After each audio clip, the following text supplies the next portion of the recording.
Here we have the SMC 9, which is a damn fine gun, as I can say. It's pretty nice to use. It has the ACOG on it right now, as you can see. It's probably not centered, so I'll give it a shot in a minute.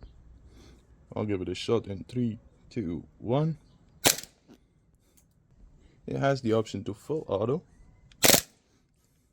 and that's pretty much it.